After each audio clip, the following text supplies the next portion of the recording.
Coucou tout le monde, c'est Nat, j'espère que vous allez bien. Je suis ravie de vous retrouver pour une nouvelle review aujourd'hui, donc merci de me rejoindre et de m'accueillir. Voilà, j'espère que tout va bien pour vous. Aujourd'hui, je vais vous faire la review du Sacred Hags Oracle qui a été créé par Daniel Dulski avec des illustrations sublimes de Janine Hausmann qui est une artiste tatoueuse. Alors, ce jeu, pour moi, il est viscéral. Voilà, tout simplement. Quand j'ai vu la couverture, j'ai été tout de suite attrapée en fait. Et alors, il y a peu de jeux qui me font ça. Et en fait, j'ai été plongée tout de suite dans cet univers donc celte, de sorcières, voilà, de rituels, de cérémonies. Et c'est vraiment un jeu ancestral. Il est puissant, vous allez le voir. Il a quelque chose de très fort. Alors c'est un jeu qui va demander du travail, c'est un jeu qui demande de l'investissement, il demande à ce qu'on crée un lien avec lui et à ce qu'on développe justement notre pratique à ses côtés. C'est un jeu très spécial, donc il est en anglais. Je vais vous traduire deux, trois petites choses juste pour vous faire comprendre le sens du jeu. Après, c'est vrai que le livre est complet et que c'est dommage, bon, si on parle pas du tout la langue, ça va être compliqué. Donc voilà, ça je préfère vous le dire, mais vous allez voir, les images sont sublimes. Donc c'est un jeu qui peut attirer quand même les gens, même si vous ne comprenez pas vraiment l'anglais. Après, il y a Google Traduction maintenant, c'est très pratique de traduire avec son téléphone. Je pense qu'on a tous à peu près des smartphones et voilà, on peut traduire directement en prenant une photo des passages du livre, etc. Donc c'est pas non plus insurmontable. Mais voilà, sachez que c'est un jeu qui va vous demander du temps et de l'investissement parce que il est très particulier, vous allez le voir. Donc en fait c'est le jeu, l'oracle des sorcières sacrées. Alors le terme hag, donc Sacred Hags Oracle, le terme hag vient du folklore anglo-saxon. Donc les hags en fait sont apparentés un peu à des êtres féeriques qui ont des pouvoirs magiques et en fait leur apparence, c'est souvent des femmes laides, hideuses, méchantes, etc. Donc c'est des êtres plutôt qui sont considérés comme maléfiques. En fait, ce sont tout simplement les sorcières, sauf que voilà, ce sont les vilaines sorcières, la vieille sorcière. Dans le folklore, c'est ça. Là, on est dans un registre, voilà, on a pris ce terme, mais en fait, vous allez voir que ces hags-là sont des sorcières sacrées. Elles sont des grandes mères et grand-mères ancestrales qui ont quelque chose de très fort, et on n'est pas du tout dans la sorcière hideuse, etc. quoi. Mais voilà, ça c'est pour le côté folklore. Donc en fait, cet oracle regroupe des guidances visionnaires pour les rêveurs, les sorcières et les cœurs sauvages. Et vous allez voir que c'est juste un outil sublimissime. J'étais obligée de vous le partager, voilà. Alors j'ai mis du temps un peu à faire la vidéo, je l'ai reçu il y a quelques temps déjà, mais je voulais créer un lien avec lui, je voulais vraiment voilà, pouvoir vous faire une vraie review. Donc regardez déjà la boîte, elle est super, alors elle est super originale, elle n'est pas magnétique, elle s'ouvre comme un livre en fait, voilà, et elle est juste très belle. Donc je vais vous traduire ce passage-là. Pourquoi la sorcière glousse-t-elle?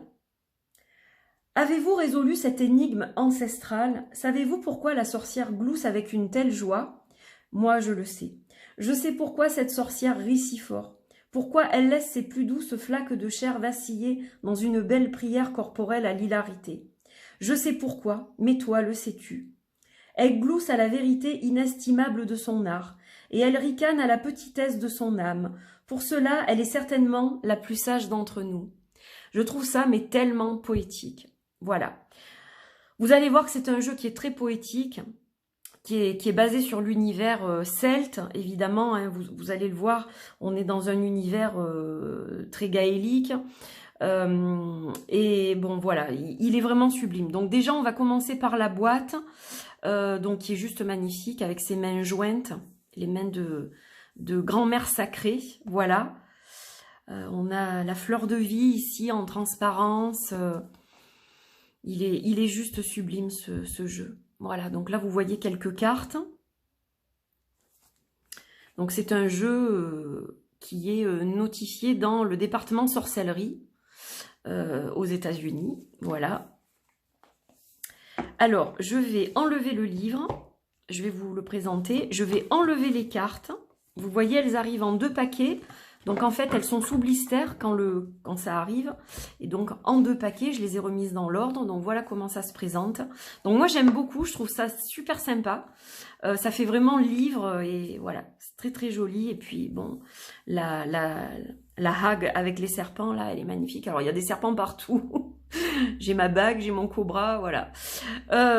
Donc, magnifique. Vous allez voir, c'est juste sublime. Alors, on va regarder le livre d'abord. Donc, ça, c'est la couverture donc, qui est la même que la boîte. On a une couverture semi-rigide. Donc, je vous traduis aussi ce qui est au dos du livre. Nous trouvons les hags dans les endroits où l'on nous dit de ne pas regarder. Les sorcières sauvages et sages parlent toujours à travers nous. Laissez-les vous conduire vers ces endroits profonds, les endroits que vous seuls pouvez explorer. Alliant les techniques des cartes de tarot et d'esprit animal à la sagesse de la terre, au pouvoir féminin et aux traditions de la sorcellerie, ce jeu innovant peut être consulté par les novices comme par les connaisseurs. The Sacred Hags Oracle est une invitation poétique à intégrer le travail de divination de manière significative dans votre vie et à entendre les paroles de votre sage intérieur. Le livre comprend des pratiques de visualisation pour aiguiser l'intuition. Donc il y a beaucoup de choses. Hein. Excusez-moi, je suis pas trop le cadre là. Alors, donc je vous disais, le livre comprend des pratiques de visualisation pour aiguiser l'intuition, des tirages de cartes à faire pour expérimenter et se lier d'amitié avec le jeu, des rituels uniques pour éveiller votre vision et des cérémonies pour approfondir votre connexion à ce travail. Au fur et à mesure que vous découvrirez les relations entre les cartes magnifiquement illustrées, des résonances avec votre vie émergeront et illumineront votre expérience du monde. Bon, moi déjà, ça me parle beaucoup. Hein. Voilà. Alors, lève le voile pour révéler la magie et les conseils qui nous attendent et marche à nos côtés toute notre vie. Sarah Durham Wilson, qui est donc la créatrice de motherspirit.com. Alors, un petit mot sur les autrices ou les auteurs, comme vous préférez. Donc, on a Danielle Dulski qui a écrit le livre. C'est une visionnaire païenne qui est donc auteure. Elle a créé pas mal de choses. Elle enseigne dans le monde entier. Et elle a aussi fait des ateliers de personnalisation, des cercles sauvages, des sorts communautaires, des rituels saisonniers depuis 2007. Voilà, donc elle est dans la pratique. Janine Hausmann, c'est une sorcière qui fait les sigils. Vous savez, ces fameux dessins où l'on met des intentions particulières en magie. Elle propose des rituels, des consultations d'histoire, travail d'ombre basé sur le tarot. Voilà, elle fait aussi des sigils, donc des sceaux personnalisés. Fondatrice de Creatix Collective. Elle est tatoueuse également, comme je vous le disais, c'est une artiste tatoueuse. Voilà pour les 2 magnifiques sorcières qui ont créé ce jeu. Alors, le livre, donc on va le regarder. Alors, évidemment, je ne vais pas vous le détailler complètement, mais je vais vous le montrer. Donc, vous allez voir qu'il est tout en couleur. Donc, ça, c'est juste génial. Donc, on a un premier chapitre pour se lier d'amitié avec l'oracle. Ensuite, on a la magie pratique. Donc, on vous explique les tirages, hein, vous allez voir. Et puis, on a les cartes qui sont divisées, vous allez voir ça aussi, en 4 catégories. Donc, on a les sorcières sacrées, on a les saisons, on a les histoires et on a les sorts. Voilà, et puis devenir une sorcière, voilà, et puis un mot sur l'auteur et l'artiste. Donc là, c'est pour vous connecter à l'oracle, faire ce fameux lien, créer ce fameux pont entre vous et lui. Voilà, donc on a plein de choses très intéressantes à lire pour développer ce lien, justement. Donc les pages sont agréables, elles sont toutes glacées. Voilà, c'est vraiment un très bel ouvrage. Alors, la magie pratique, pour apprendre la vérité, demande à la sage, trouve-la dans une maison de pierre. Crone, c'est une femme sage, hein, c'est une ancienne. Cet oracle est un portail, donc voilà, on vous explique comment y rentrer. Et donc, on a une petite explication très brève des 4 suites. Donc, on voit des sigils à chaque fois. Hein. Donc, le sigil, vous allez le retrouver sur les cartes. Donc, pour les Sacred Hags, vous aurez toujours le même symbole, ainsi que pour les saisons, les histoires et les sorts. Voilà. Ouvrir les rituels, voilà, on a pas mal de prières, d'incantations, de choses comme ça, donc ça c'est super aussi, hein, voilà, si vous pratiquez, c'est quelque chose qui va vous parler. Et on a des tirages qui sont expliqués, voilà. Donc là, alors pour une pratique avec une seule carte, voilà, on vous parle de travailler, vous voyez, 5 minutes, 15 minutes. Donc, bon, vous avez besoin de temps pour faire ça. Donc, moi, je l'instaure en rituel quotidien avant de commencer ma journée ou le soir aussi, après ma journée, si je n'ai pas eu le temps le matin. Donc, on a un tirage à 3 cartes. Voilà, on a plusieurs tirages. L'âme, l'esprit et l'ego. Tirage 5 cartes, etc. Enfin, bon, il y en a pas mal. Voilà, j'ai pas tout testé encore. Les saisons, alors les saisons vous sont expliquées. Vous allez voir qu'on a des cartes avec des saisons. Et donc là, on a en fait la période de cette fameuse saison. Voilà, parce qu'on ne peut pas savoir, si on ne connaît pas, on ne peut pas savoir forcément à quoi ça correspond. Donc évidemment, vous avez tout le calendrier qui vous est détaillé ici. Voilà, et ensuite on a les cartes. Donc ça se présente comme ça. On a donc la catégorie, hein, les sorcières sacrées. Donc, on a le sigil que vous retrouvez sur la carte. Numéro de la carte, le nom de la carte, un mot-clé en gras. Voilà, donc vous avez un seul mot-clé qui peut aussi vous permettre de travailler sur votre intuition. Donc là, on a la grand-mère qui parle en fait. Grand-mère parle. Donc voilà, elle a quelque chose à nous dire par rapport à cette carte. C'est un message particulier. La description, la signification. Ensuite, on a un rituel du matin et un rituel du soir à la lune, en fait. Voilà. Et donc, ça se présente de la même façon pour toutes les cartes. Comme vous le voyez, voilà, les rituels changent, on a des choses différentes. Donc ça, c'est super. Et j'aime beaucoup qu'on ait un mot-clé... juste un mot-clé comme ça permet de l'utiliser simplement en divination, voilà. Si vous ne voulez pas creuser plus ou si vous ne pouvez pas parce que vous avez la barrière de la langue, eh bien vous pouvez quand même l'utiliser évidemment en divination, mais après voilà, pour l'utiliser de la meilleure façon possible, évidemment, il va falloir comprendre ce que vous lisez. Voilà, donc c'est un super ouvrage, hein, vous voyez, il est magnifique. Là, un petit mot pour devenir donc une hag, rejoindre le club. Voilà, donc ça c'est super aussi. Puis le petit mot sur l'auteur et sur l'artiste qui ont créé ce magnifique jeu. Donc ce jeu, il a été publié chez New World Library, donc qui est une maison d'édition. Voilà. Et qui se soucie beaucoup de l'environnement. Donc la plupart de leurs produits sont faits avec de l'encre de soja, ils utilisent aussi des produits recyclables, etc. Voilà pour le livre. Donc vous voyez, il est absolument sublime. On va le mettre là. Et donc maintenant, je vais vous présenter les cartes. Alors, les cartes, je vais vous les montrer en fait par catégorie. J'espère que vous voyez correctement. Donc, je vais vous les présenter par catégorie. Donc, vous voyez qu'on a une première catégorie avec une couleur un peu rouge comme ça. On a donc, ça, ce sont les Sacred Hags, hein, les sorcières sacrées. Ensuite, nous avons les saisons qui sont en vert. Puis, on a de nouveau une couleur, mais plus orangée. Là, on est plus dans le rouge. Et là, ça ne se voit pas forcément à la caméra. Mais là, on est plus dans le orangé. Voilà, donc ça va être des histoires. Et en bleu et violet comme ça, on va avoir les sorts. Voilà, donc je vais vous les présenter une par une, les catégories. Ça sera plus simple comme ça, je pense. Voilà, donc là, je me mets comme ça, vous pouvez bien les voir.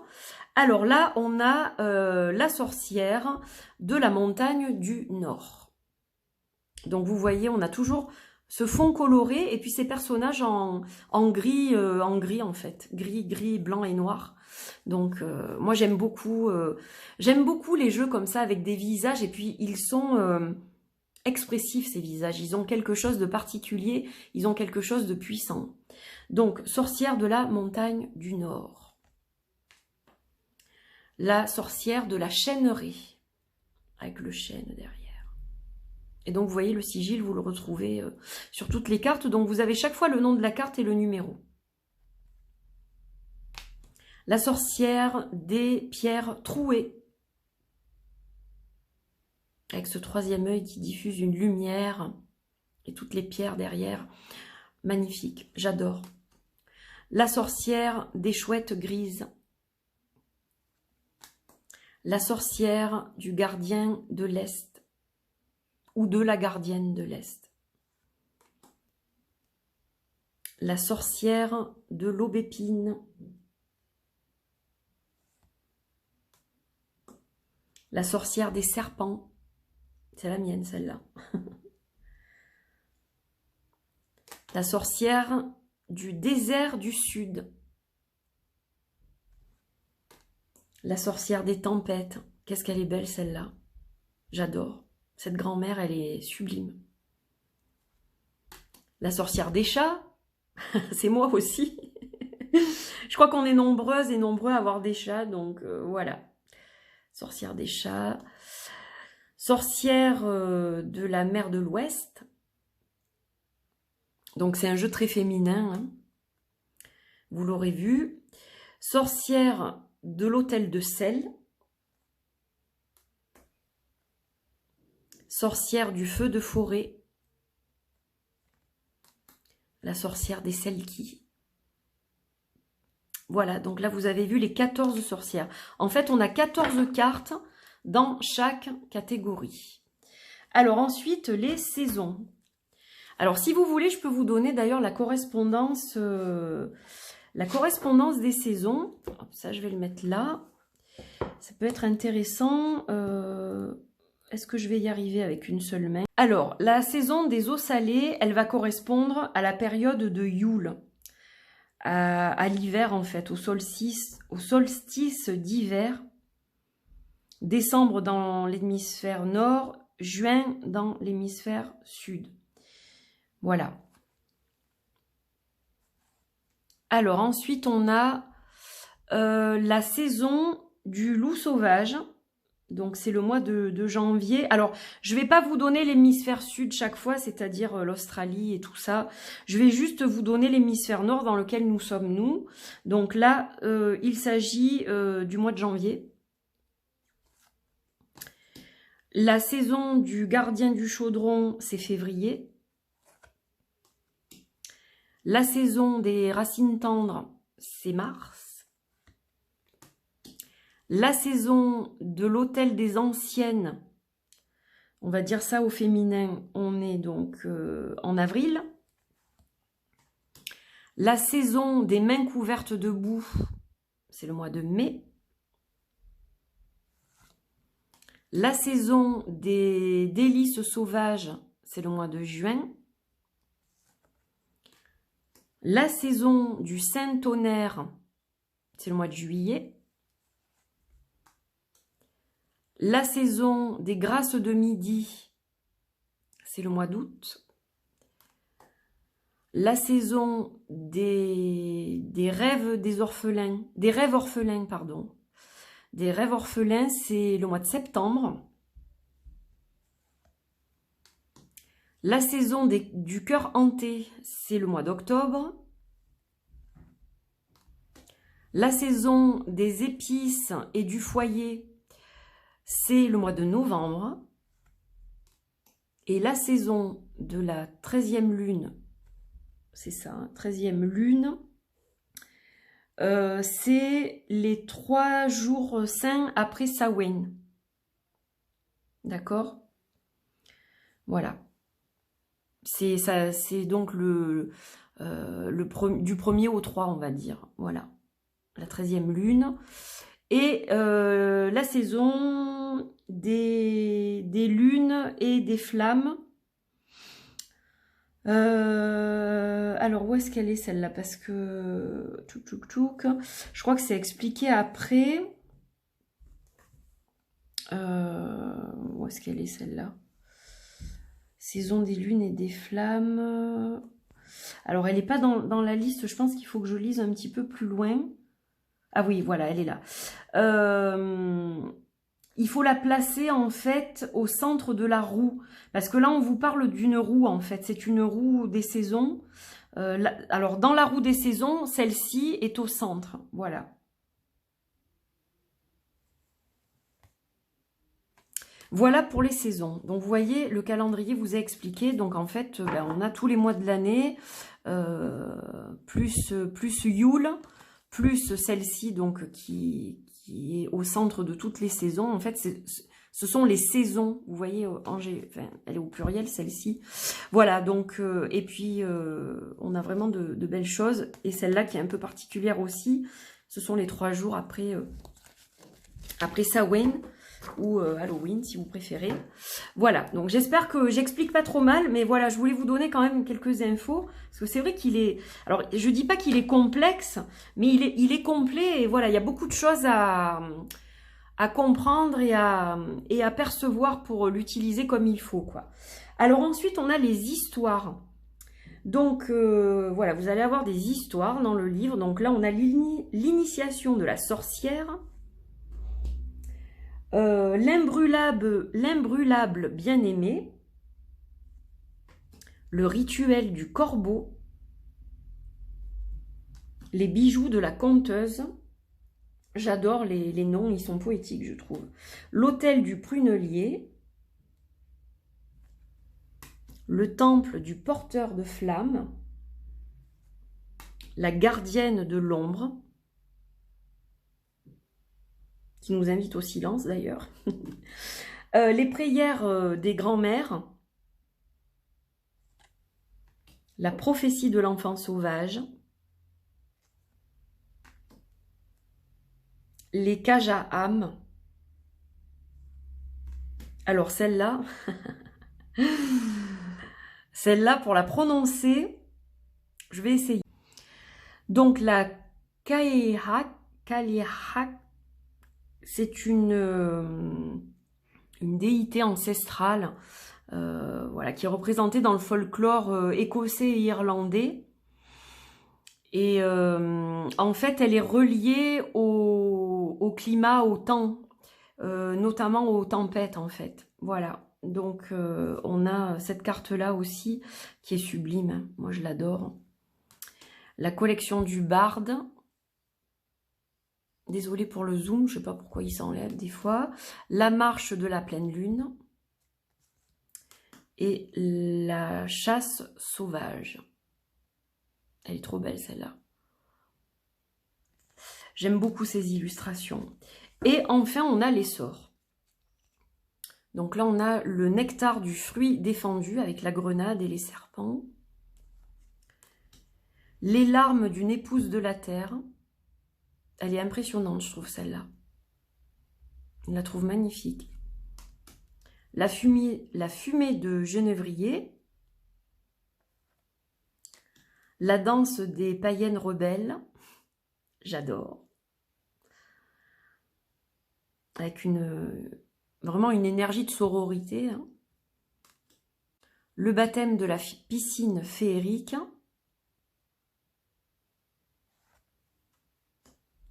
Casser l'œuf cosmique.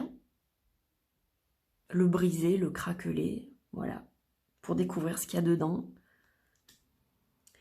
Les chants des femmes phoques. Sentir la chair. Hop. Elle est très belle, celle-ci. Il est puissant, ce deck. Vraiment, vraiment, vraiment puissant, quoi. Je trouve qu'il y a vraiment quelque chose, autant dans les écrits que dans les images. Il y a vraiment un truc particulier dans ce jeu. Hein. Il est vraiment pas comme les autres. Je le trouve vraiment, vraiment spécial. Là, on a la médecine des habitantes de la brume.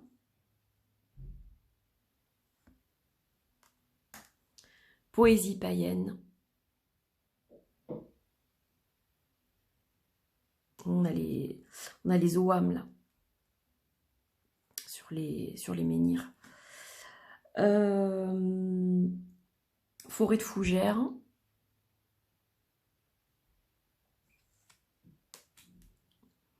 Les secrets de la mer. Le sang de la guerrière. Et la maison de Yaga, Baba Yaga. Voilà, donc là, vous avez vu toutes les cartes. Et alors, je vais juste vous montrer le dos. Et voilà, on a un dos sublime, comme vous le voyez. Voilà, avec ce sigil et la lune derrière. Très lumineux, il est superbe.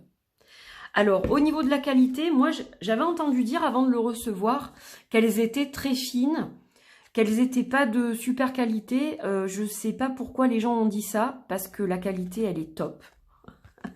Voilà, je ne sais pas. Moi, je les trouve très bien comme ça. Elles ont une souplesse et une rigidité en même temps, donc elles ne sont pas fines. Regardez, elles ne sont pas fines du tout, elles sont top. Elles ont un fini glossy qui fait ressortir les couleurs. Voilà, la taille, elle est juste ce qu'il faut. Ni trop grand, ni trop petit pour un oracle. Donc voilà, enfin, moi la qualité, je la trouve très bien, hein, honnêtement, voilà. Voilà mes amis, j'ai terminé cette petite vidéo, donc j'espère que ça vous a plu. N'hésitez pas à me dire ce que vous avez pensé de ce jeu. Je vous souhaite un très bon week-end, je vous fais des gros bisous, et puis je vous retrouve très vite pour d'autres vidéos. Portez-vous bien, à bientôt. Bye bye.